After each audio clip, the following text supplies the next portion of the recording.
Jadi kita sering menganggap ujian itu hanya yang tidak enak. Salah. Yang enak juga ujian.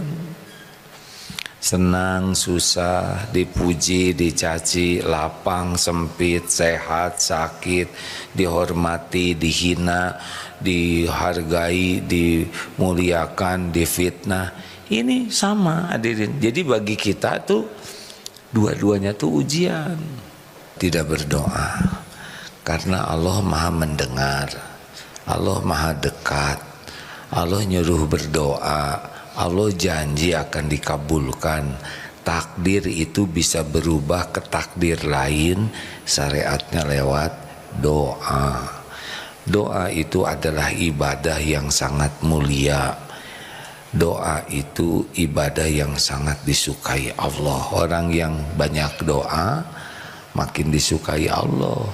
Orang yang jarang doa makin tidak disukai, karena orang yang tidak berdoa itu ciri orang yang sombong, menganggap dirinya yang bisa, padahal kita la haula wala quwata illa billah. Kita tidak bisa apa-apa, kita tidak bisa menjauhi maksiat kecuali Allah nolong, kita tidak bisa melakukan taat kecuali Allah menolong.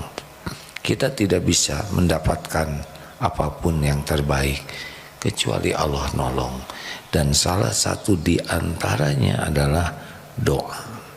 Jadi hati-hati yang jarang doa, yang doanya basa-basi, itu ciri kurang iman. Kita membutuhkan pertolongan Allah setiap saat, termasuk bicara. Maka harus doa bagaimana? Rabbi shrahli sadri wa yassirli amri wahlul 'uqdatam min lisani yafqahu qawli. Alhamdulillah. Baik rekan-rekan sekalian, ada masalah Pip?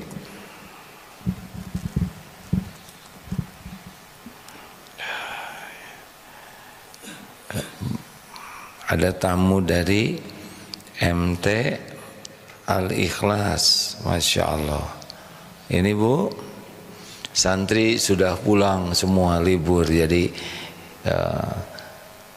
di Darut Tauhid santrinya sedang pulang ke rumah. Jadi sekarang ibu-ibu jadi santri di sini ya. Namanya Sansep, tahu nggak?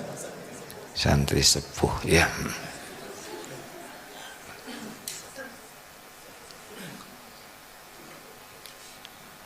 Ya maaf, saya harus gabung dulu dengan Njum ya.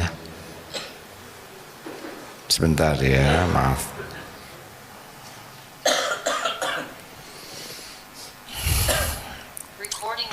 Dari Cianjur ibu-ibu, Masya Allah, Alhamdulillah. Jam berapa dari Cianjur? Jam 10 malam. Sampai di sini jam 1, sempat tidur. Alhamdulillah, harus tidur dulu, karena kalau tidak sekarang jadi tidur ya ini. Terima kasih ya Bu.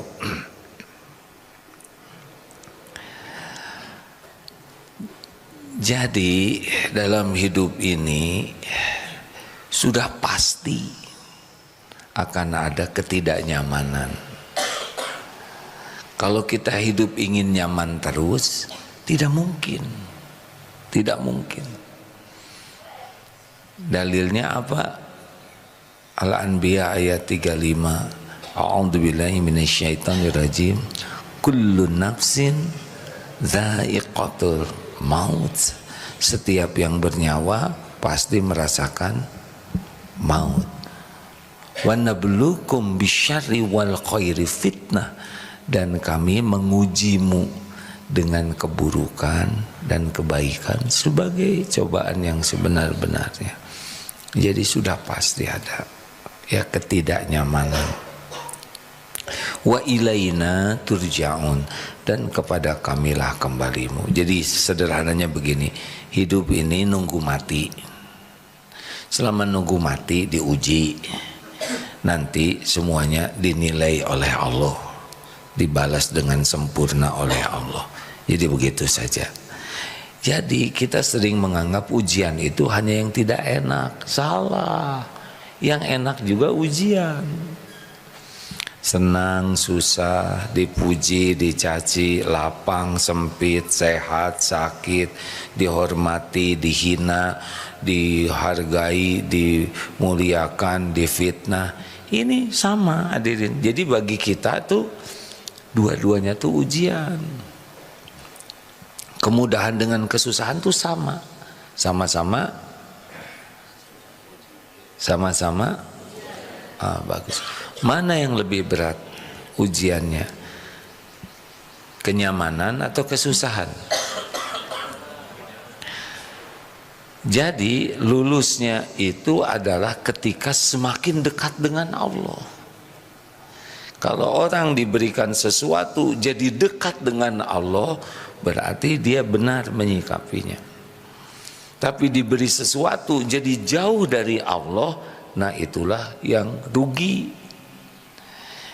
Jadi begini, kalau kita dikasih nikmat, tapi nikmat ini membuat lalai dari Allah, berarti dia tidak lulus, rugi.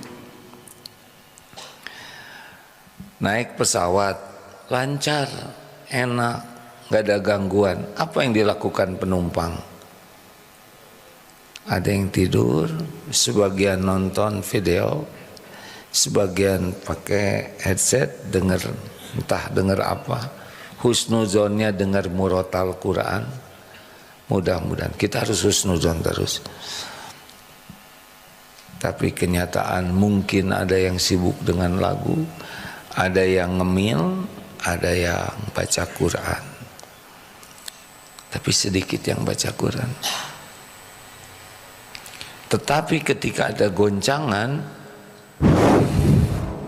apa yang dilakukan oleh penumpang? Zikir semuanya. Tebak mana yang paling Allah sukai? Zikir. Nah, zikir itu akan lebih mudah kalau dalam kesusahan. Jadi sebetulnya ujian yang lebih berat itu kenyamanan. Ada juga yang diberi kesusahan tidak ingat ke Allah, ada, itu gagal, itu apes 2 kali lipat itu ya. Nah, jadi baik, judulnya kali ini sederhana, mengubah ketidaknyamanan menjadi keberkahan. Nah, seperti kita bergaul dengan orang.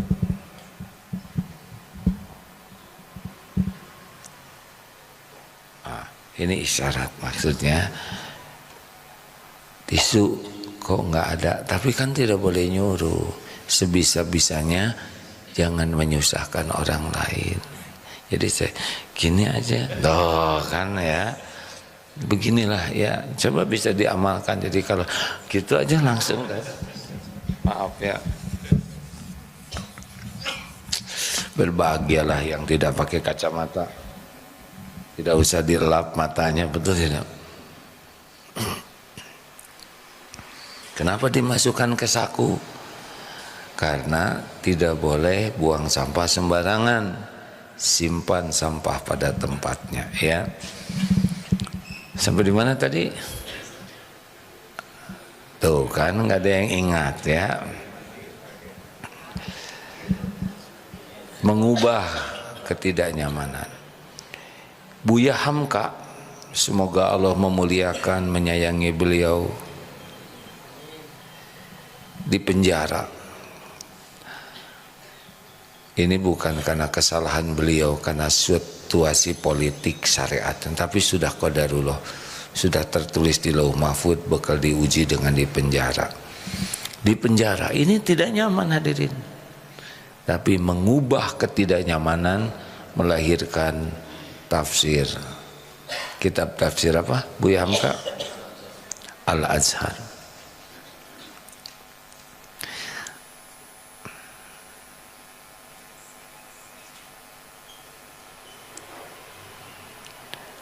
Saya lupa memberitahu, saya dinasihatin guru saya kalau ada yang ngobrol harus diam, karena tidak boleh ganggu yang ngobrol gitu.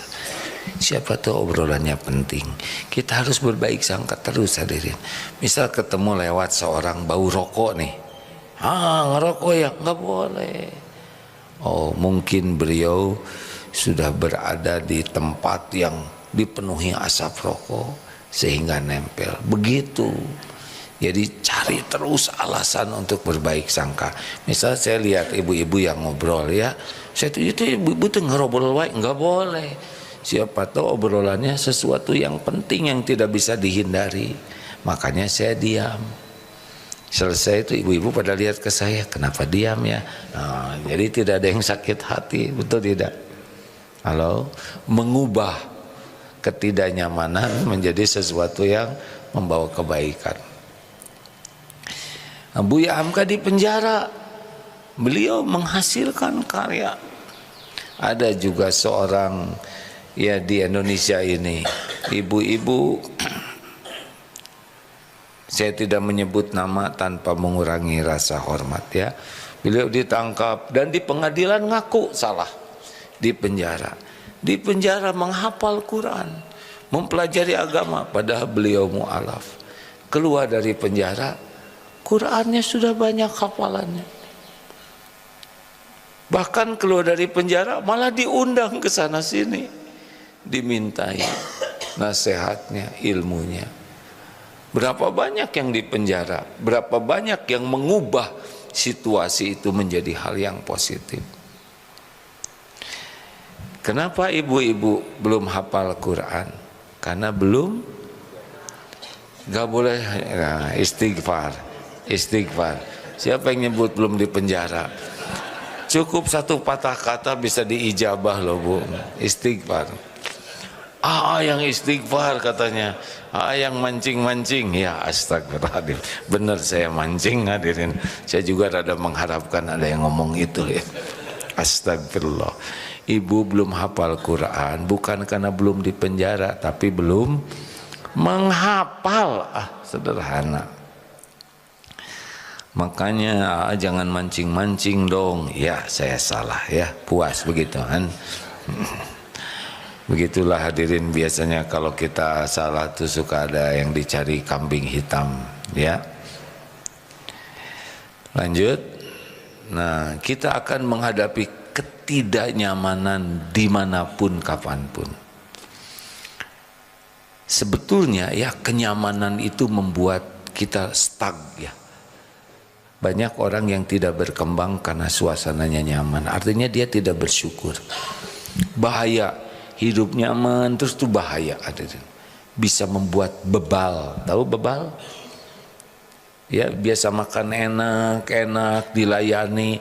Gila, dan suatu saat yang melayaninya kurang. Kenapa kayak gini? Kok makanannya nggak enak?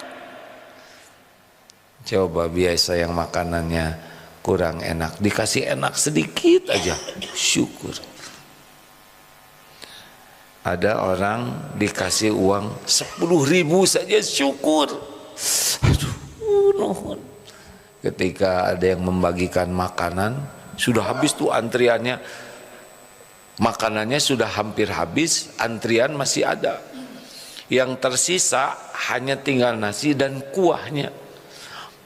Pak maaf, aduh nggak apa-apa Bu, saya ketemu nasi juga sudah alhamdulillah.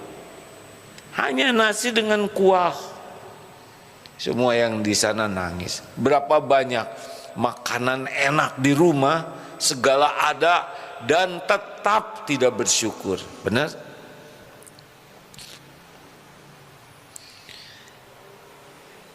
Kita duduk begini, jarang bersyukur punya pantat, betul tidak? Baru tahu syukur ketika bisul.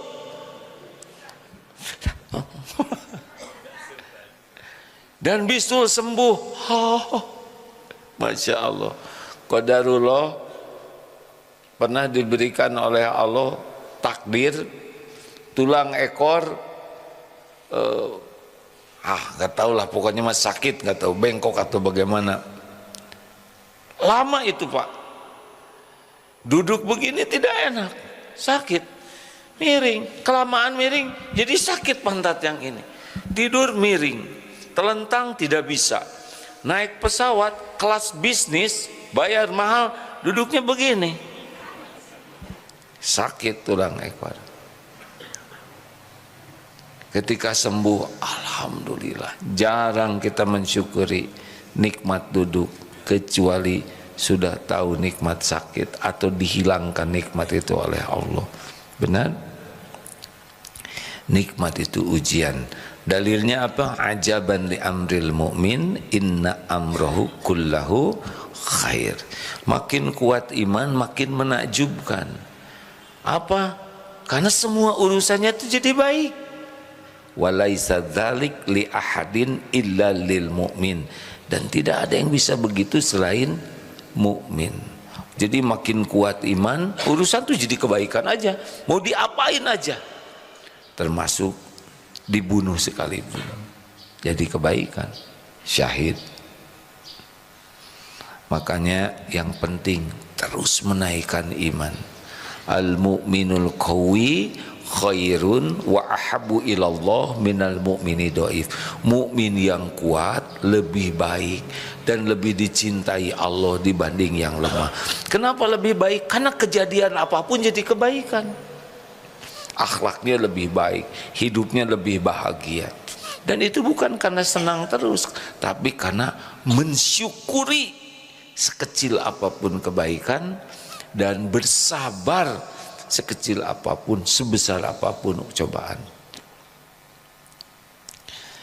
Inna asobat sarra'u syakar. Allah memberikan karunia, dia bersyukur, fakana khairullah, itu baik baginya.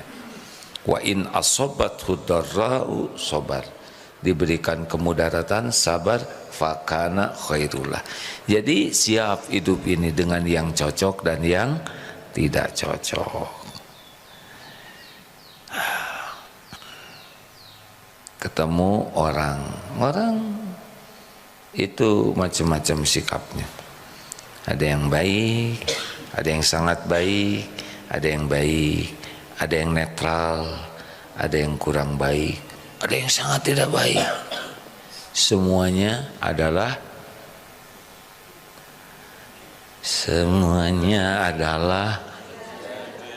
orang yang ujian. Semuanya ujian. Semuanya ujian. Apa kalau ketemu orang baik itu hanya nikmat? Belum. Itu misal ketemu dengan orang baik. Orang baik itu cirinya apa? Anyam. Apa? Aman dan nyaman. Ngarang hadirin. Aman, kita merasa aman ketemu orang itu, kemudian merasa nyaman. Kenapa aman? Karena orang baik itu nggak akan ganggu orang lain. Kenapa nyaman? Karena hatinya nyaman. Jadi memilih kata-katanya tuh nyaman didengar, tulisannya nyaman dibaca, sikapnya nyaman diperhatikan. Kok ada orang yang tidak mau ketemu orang baik? Karena dia frekuensinya jelek. Ya, biasanya orang yang sangat tidak baik tidak suka ketemu dengan yang baik. Karena energinya beda, ya. Lanjut. Izin Ustadz Miftah. Oh iya, Pak Miftah Farid, Masya Allah. Kita doakan semoga beliau diberikan usia panjang penuh kebaikan, sehat lahir batin, kuat iman, akhlaknya terjaga, rumah tangga, keluarga dan keturunannya dimuliakan Allah, dijauhkan dari bala fitnah wal musibah, istiqomah hingga husnul khotimah. Amin ya Allah ya Rabbal Alamin. Sallallahu alaihi wasallam. Bangga Pak Miftah, Masya Allah. Pak Miftah Farid sekarang mengajar di Radio MQ FM 102,7 Bandung. Beliau usia sekarang 82-83. Masya Allah. Baru pulang dari Inggris, cucunya diwisuda di sana. Masya Allah. Mau negara manapun tetap sama, semuanya milik Allah, ya. Kalau kita lahir di Inggris, kalau bapak-bapak lahir di Inggris jadi orang mana? Jadi apa? Jawab. Jadi orang Inggris belum tentu, tergantung yang melahirkannya siapa. Ya. Kalau kita lahir di Inggris dan ibunya bebek, astagfirullah. Ini nakal nih hadirin ya, astagfirullah. Ya, kita dengan orang Inggris sama atau tidak? Beda ya. Sama-sama ciptaan Allah, sama-sama tidak pesen. Kita tidak pesen jadi orang Indonesia, betul tidak? Nah, Bapak dengan kambing sama atau tidak? Kan? Bagaimana Bu? Kok yang semangat jawab ibu-ibu kan?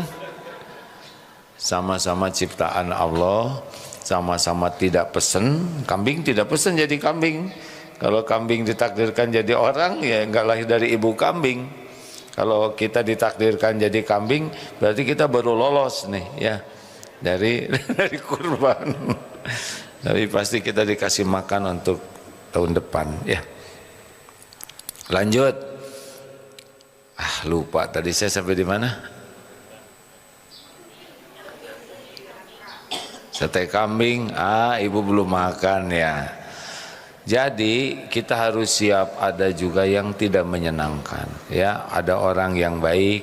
Kalau yang sedang ada baik biasa, ada yang netral aja ke kita, baik enggak, jelek enggak, ada tuh. Ada juga yang enggak nyaman ke kitanya. Ada juga yang betul-betul, dan semuanya adalah ujian, semuanya ladang ilmu, semuanya ladang amal soleh. Begitu, kalau kita ketemu orang baik, hati kita langsung berpikir, Allah mempertemukan saya dengan beliau, pasti ada pelajaran. Orangnya tenang, tidak gerasa gerusu, tidak emosional. Kalau dikasih tahu menyimak dan berterima kasih. Ini ilmu dari Allah, saya harus senyum. Kan ada orang yang ketemu tuh senyum. Rasulullah senyum, para sahabat juga senyum. Kita sama-sama dikasih bibir, tapi ada yang ngaplek misalkan, ada ya, ada yang senyum. Nah, kalau ketemu orang senyum kita merasakan enak, tinggal dipelajari. Ini Allah mempertemukan kita dengan orang yang ramah, wajahnya cerah, tutur katanya enak. Kebetulan bukan? Bukan, itu Allah yang ngatur. Tidak ada kebetulan dalam hidup ini. Tidak ada yang bisa terjadi tanpa izin Allah. Kita berjumpa dengan orang baik, Allah yang ngatur. Allah mengajari kita untuk bisa melihat, merasakan bagaimana enaknya orang baik. Untuk apa? Agar kita bisa jadi orang baik. Bukan hanya untuk diceritakan, tapi ditiru.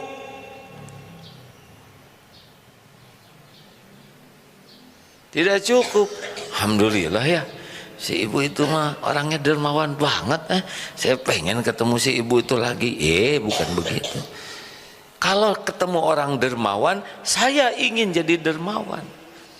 Qadarullah, suatu saat makan di sebuah restoran, pas mau bayar, tiba-tiba kasirnya itu mengatakan, maaf Pak, sudah ada yang bayarkan. Siapa? Tuh orangnya sudah pergi mobilnya tuh. Alhamdulillah, ini kebetulan bukan? Bukan. Apa? Itu Allah ngajarin kita supaya kita jangan sungkan bayarin orang, dan tidak harus kita nungguin orang berterima kasih. Orang itu pergi saja begitu Pak.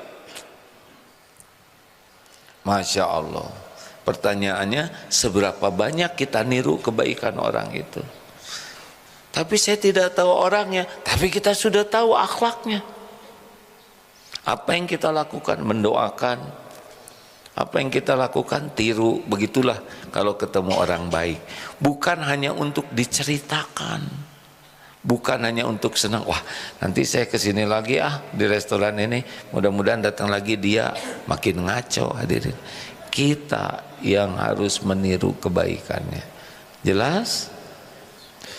Jadi tiap ketemu orang tuh sebetulnya ilmu, cara Allah mendidik kita. Gimana kalau ketemu dengan orang yang enggak enak? Sama ini juga terjadi dengan izin Allah. Nah, yang membuat kita enggak bisa berubah itu kita tidak lihat, tidak merasa ini Allah yang ngatur. Seperti ibu-ibu yang baik hati ini dari Cianjur ke sini. Ini udah takdir, Bu, ya. Ini ketentuan Allah yang sudah Allah tetapkan, Allah izinkan terjadi sekarang kan. Nah, tinggal di sini dapat pelajaran apa? Misalkan, oh ini bersih, oh ini rapi, misal ya. Oh ini pelajaran nih dari Allah, saya harus niru. Nanti ada juga mungkin suasana yang kurang enak, yang kurang pas. Ini juga sama. Ladang ilmu, ladang evaluasi diri, ladang amal. Karena ada dalilnya, bedanya begini, kalau yang datang itu kebaikan, ma asobaka min hasanatin fa minallah. Kalau yang datang, Ani 179 Ustaz punten. Kalau yang datang itu baik, udah untuk Allah semuanya. Semuanya juga yang jelek juga izin Allah. Tapi beda rumus ya. Kalau yang datang baik, ini mutlak dari Allah, orang jadi jalan. Tapi kalau yang datang yang enggak enak, ini izin Allah, tapi diundang oleh keburukan kita. Jelas? Ini adabnya melihat takdir tuh begitu. Jadi kalau ada yang tidak enak, ada yang gak bagus, gak cocok dengan harapan, ini izin Allah. Ma asoba min musibatin illa biiznillah. Tapi kenapa kebagian ini wa ma asobakum min musibatin fabima kasabat aidikum. Ani 179 dulu Ustaz, maaf, silakan. A'udzu billahi minasy syaithanir rajim. Bismillahirrahmanirrahim. Ma asabaka min hasanatin faminallah wa ma asabaka min sayyi'atin famin nafsik wa arsalnaka lin-nasi rasula wa kafa billahi syahida.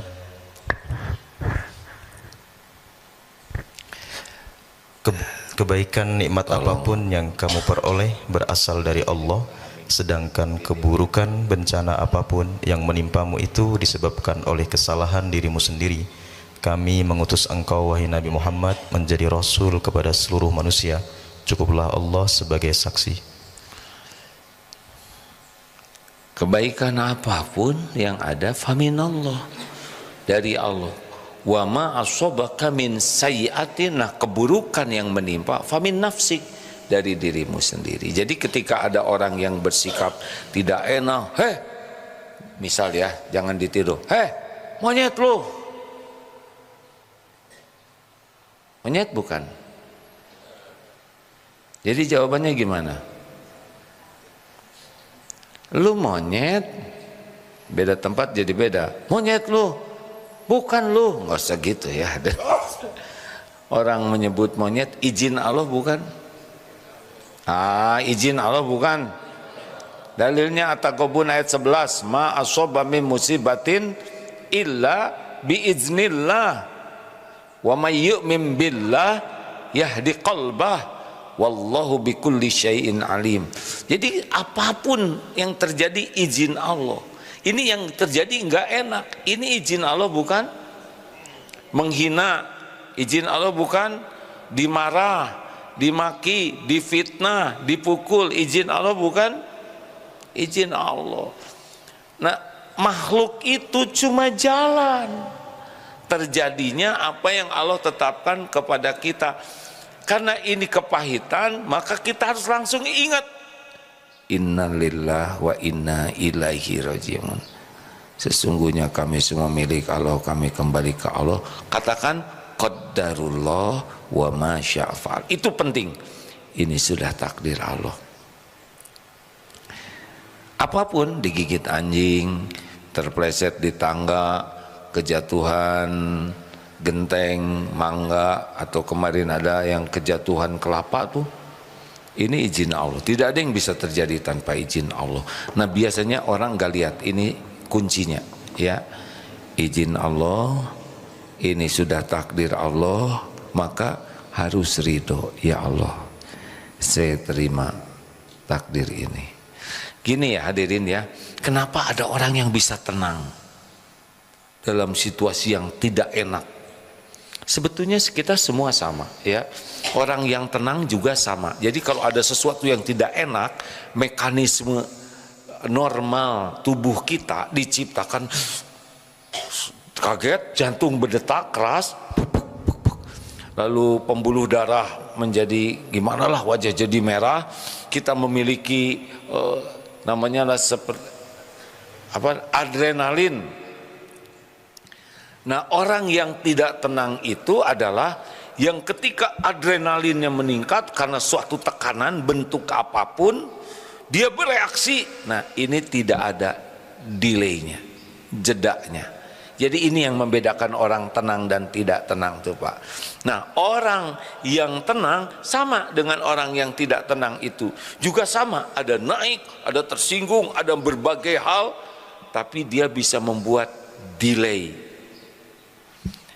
Delaynya pakai apa? Pakai zikir. Zikirnya adalah tafakur tadi.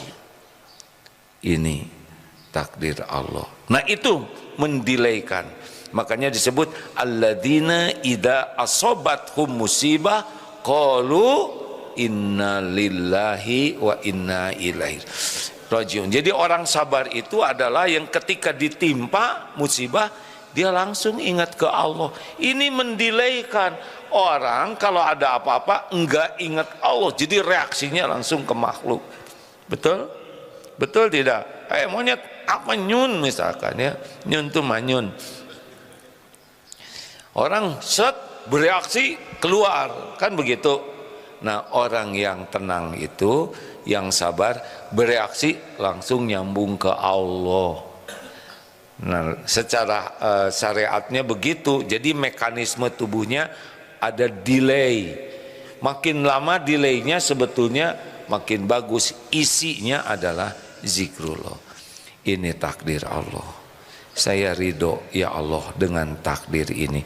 Langsung si tubuh ini, mekanisme tubuh yang detak jantung besar dan reaksinya ready to combat, dia akan melunak. Si hati kita tuh apa tuh, mekanisme tubuh kita akan menjadi lebih tenang. Syariatnya begitu. Ini teh ilmiah hadirin. Karena saya bukan ahli psikolog, bukan psikolog, jadi menceritakannya mungkin tidak semantap ahlinya. Tetapi begitulah, ada mekanisme normal secara syariat. Kalau didelaykan dia akan menjadi tenang. Nah secara hakikatnya memang Allah menurunkan ketenangan di hati kita. Syaratnya ala bizikrillah tatmainnul qulub. Jadi jangan melihat makhluk itu sebagai sumber, tapi sebagai jalan dari Allah. Ini kuncinya. Seperti tadi nikmat, bukan dia yang memberi, tapi Allah memberikan contoh lewat beliau. Kepada beliaunya berterima kasih. Demikian pula kalau ada kejadian yang tidak enak. Nah, kita tidak sabar karena fokusnya ke makhluk. Bisa dipahami hadirin? Dia menghina, dia mencaci, dia. Beda dengan Allah menguji saya dengan penghinaan, cacian makhluk. Jadi jangan melihat sumbernya makhluk. Ridho dulu, ya Allah saya terima ujian ini. Itu pasti mekanisme tubuhnya cooling down. Saya terima ya Rabb. Pindah dari menerima ke ya Allah. Saya yakin semua ini diundang oleh dosa-dosa saya. Delay lagi tuh. Pindah bukan ke dia tapi ke dosa diri. Ya saya pernah menghina orang lain. Ini teguran dari Allah. Saya pernah berkata buruk kepada orang. ini sekarang kembali ke saya. Yang itu kemana bicara, yang ini itu beda nanti. Lebih tenang, lebih dileh. Astagfirullahaladzim. Jadi jatuhnya kepada orang yang bersikap kurang baik, jadi marah atau jadi berterima kasih? Terima kasih. Ada tuh seorang ulama pemilik kebun, saya dapat cerita ini. Zaman dulu, lalu datang ada askar dari yang nggak tahu ini pemiliknya dan kakek, minta kurmanya. Oh, harus izin sama pemiliknya. Ah, kamu ini minta, ya bagusnya. Lalu pergi, lalu ada yang ngasih tahu, kamu tahu nggak siapa yang dipukul? Itu Syekh. Astagfirullah, langsung datang, Syekh maafkan. Sebetulnya ketika pukulanmu datang ke sini, saat itu pun saya sudah berpikir, inilah wajah yang layak mendapatkan teguran dari Allah. Berapa banyak ujub dengan wajah ini. Jadi ketika lepas itu dari ini, langsung merasa, ya Allah, inilah penggugur dosa saya. Gitu. Jadi kepada beliaunya itu tidak sebagai orang yang zolim, tapi sebagai jalan dirinya ditegur oleh Allah. Oh, akhirnya minta maaf tuh, begitulah. Kan intinya kalau orang salah tuh supaya bisa sadar dan tobat, ya kan? Nah, dengan akhlak beliau bicara begitu, malah ngejungkel tobat. Ini bisa dipahami tidak, Didin? Oh, kalau gitu dia nggak dinasehatin lah. Ini udah tobat, ya. Tanpa harus tobat kamu kurang ajar, no? Enggak banyak bicara, tapi dengan akhlak beliau ngejungkel lah askar itu tobat.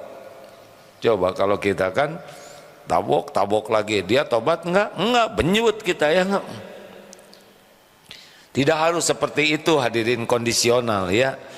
Jangan sampai ditampar pipi kiri dikasih pipi kanan, tidak proporsional. Goalnya adalah cegah orang lain berbuat zalim.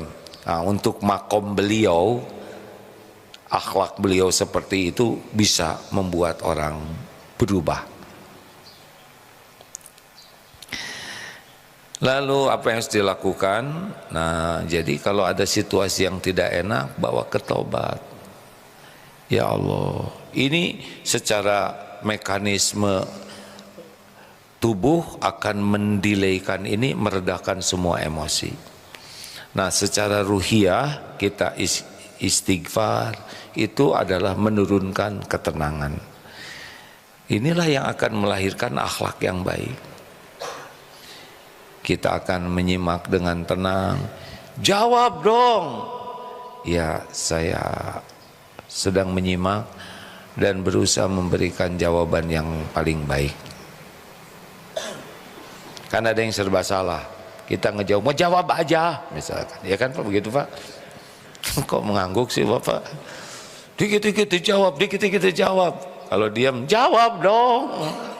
Nanti jawaban kita, ya saya juga mau menjawab, tapi saya sedang menyimak, merenungkan, supaya jawabannya nanti jawaban yang benar. Tapi kalau kitanya sudah masuk ke frekuensi tenang, maka jawaban kita tuh lebih bertenaga, lebih powerful nantinya. Tapi kalau kita emosi ngejawabnya, dangkal. Karena jawaban itu cuma permainan nafsu saja. Ayo salah satu latihan penting dalam hidup ini latihan menyikapi hal yang tidak enak dari sesama. Al-Furqan ayat 63 ya. Ini ayat yang menunjukkan salah satu latihan sangat penting dalam hidup tentang ibadur rahman. Silakan Ustaz. A'udzu billahi minasy syaithanir rajim. Bismillahirrahmanirrahim. وعباد الرحمن الذين يمشون على الأرض هونا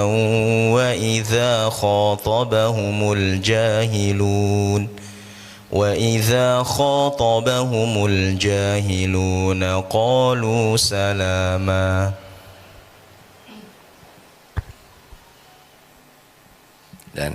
Dan hamba-hamba Tuhan yang Maha Pengasih itu adalah yang berjalan di atas bumi dengan rendah hati, dan apabila orang-orang bodoh menyapa mereka dengan kata-kata yang menghina, mereka mengucapkan salam. Wa idza khatabahumul jahiluna, jahil ini menurut sebagian penafsir adalah orang yang tidak bisa mengendalikan nafsunya. Siapa aja, bisa pendamping hidup, bisa orang tua pas lagi nggak bisa ngontrol ya, bisa temen, bisa di jalan ketemu orang yang kata-katanya tuh nggak enak.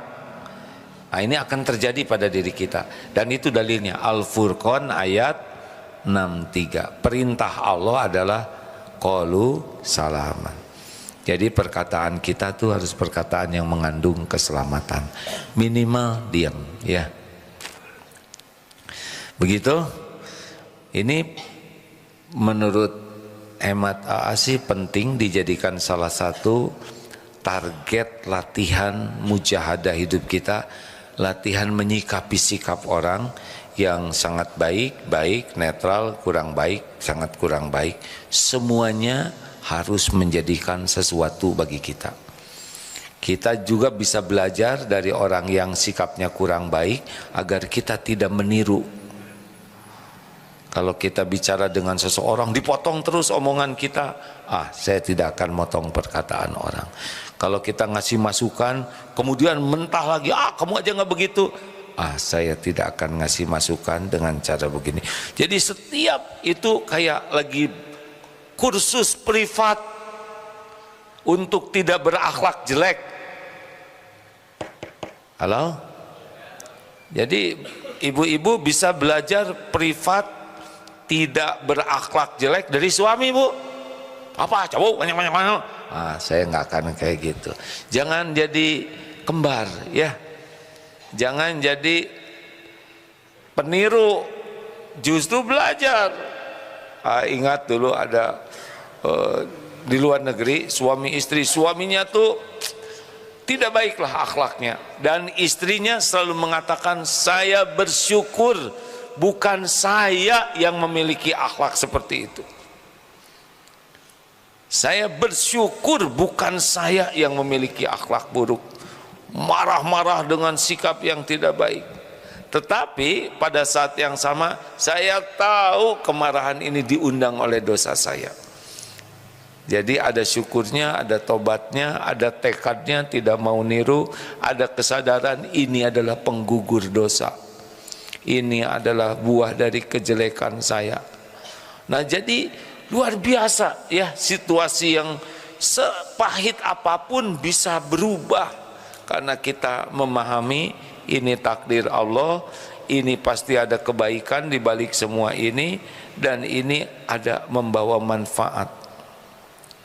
Jadilah situasi yang tidak enak memiliki, makanya kalau nikah itu doanya kan 2 kali berkatuh, barokallahu laka wa baroka alaika, 2 kali itu kan keberkahan itu. Menurut ilmu yang saya pelajari, keberkahan dalam situasi yang cocok, yang enak, dan keberkahan dalam situasi yang tidak cocok. Jadi ada kebaikan yang banyak. Berkah itu kebaikan yang banyak dan langgeng. Nah, kuncinya kita. Nggak ada cerita hidup ini, lempeng-lempeng aja, nggak rame. Coba film Superman semuanya pada terbang, nggak rame itu ya. Sinetron semuanya baik, soleh aja. Waalaikumsalam, Bu, nggak ada yang nonton ya. Sepak bola silakan, nggak ada rebutan, nggak rame ya. Benar kan? Hidup emang ramenya kayak gini, nggak usah aneh.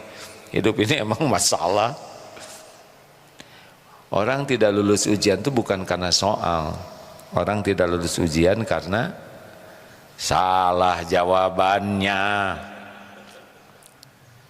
Jadi jangan mempersoalkan soal, tapi bagaimana kita menyikapi persoalan. Tenang saja hadirin, semuanya sudah diukur oleh Allah, semuanya pasti ada kebaikan kalau dengan iman dan amal soleh. Terima kasih. Mama ada yang mau nanya? Bapak mau nanya? Kita punya 4 menit. Silakan Pak. Maaf, Bapak dulu ya, duluan nanya. Ini adek mau diwisuda hari ini, besok? Alhamdulillah. Assalamualaikum warahmatullahi wabarakatuh. Assalamualaikum warahmatullahi wabarakatuh. Bagaimana untuk hati ini selalu istiqomah? Selalu istiqomah. Sementara di luar banyak virus. Di luar banyak virus yang selalu mendekati kita. Padahal kita sudah menghindar. Padahal sudah menghindar, ya, tapi jadi, virusnya ada terus. Iya, bagaimana menurut AA? Pakai masker. Ya. Ya, begitu, makasih Pak. Iya Pak, di sini juga banyak virus Pak. Cuman daya tahan tubuh Bapak lagi bagus. Kan kita di mana-mana terpapar virus, tergantung imunitas. Nah, kalau iman kita kuat Pak, insya Allah. Bagaimana iman supaya kuat? Bapak pesantren masa kemasan ini iman tetap nambah atau berkurang? Bertambah. Pesantren terus di sini, nggak usah pulang-pulang. Artinya nambah ilmu, ya. Di mana saja, tidak harus di sini terus. Bapak ada di lingkungan seperti ini, nambah iman atau ngurangin? Jawab. Nambah iman, cari lingkungan yang baik Pak. Bapak jangan berhenti belajar. Jangan berhenti mencari lingkungan yang baik. Kalau kira-kira lingkungan nggak baik, nggak usah. Nggak penting kita terlalu banyak teman, nggak penting Pak. Kita harus banyak berteman, tapi untuk jadi teman yang teman dekat nggak usah banyak-banyak. Pokoknya kalau ketemu kita terkuras iman, ya silaturahim saja udah jaga. Nggak usah kebanyakan ngobrol, ngaler ngidul, nggak usah. Katanya harus Nah itu dia, ya, harus bersosialisasi, iya. Tapi jangan sampai rusak iman kita. Gak ada gunanya bersosialisasi hahaha, iman rusak. Misalkan Bapak reuni tiap minggu, bosen Pak, ya. Ya reuni itu kadang-kadang bagus, kadang-kadang jelek. Kalau akan mengubah, kelamaan reuni juga nggak bagus Pak. Karena kelakuannya jadi kayak zaman SD dulu, bahkan reuni dengan SD, jadi kemana-mana main bola, enggak boleh, kita udah tua ya Pak ya. Yang ketiga, Bapak di masjid ini kira-kira naik iman, turun iman Pak? Udah di masjidnya lebih banyak.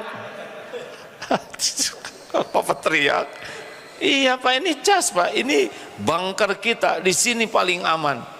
Saya tadi malam jam berapa gitu ke masjid, saya lihat ada beberapa di sana tuh Bapak sholat, siapa Ketut mana? Tut, kamu di sini semalaman ya? Ini, ya alhamdulillah, dikala masjid sepi, Ketut sholat di sana baca Quran. Ya Allah, takdir Allah, saya melihat gitu jadi iri. Berapa banyak kita yang waktu luangnya terus ke masjid? Charger Pak. Ini supercharger, ultra charger. Makin sering ke masjid, cet, kecas. Enggak ada tempat di dunia ini yang paling banyak disebut nama Allah selain di masjid. Dan ini berefek. Apalagi Pak yang paling bisa menguatkan iman? Amalkan ilmu yang ada. Itu ngecas Pak. Jadi Bapak dapat ilmu, amalkan aja. Langsung itu Allah tuh suka. Ada satu lagi. Mujahadah mengendalikan nafsu, itu paling karena rontoknya iman itu karena nafsu tidak terkendali. Bapak, kalau kenapa ya sholat saya kok susah khusyuk? Periksa aja matanya. Kalau mata udah kebanyakan lihat medsos, ya enggak, udah hakul yakin tahajudnya jelek tuh.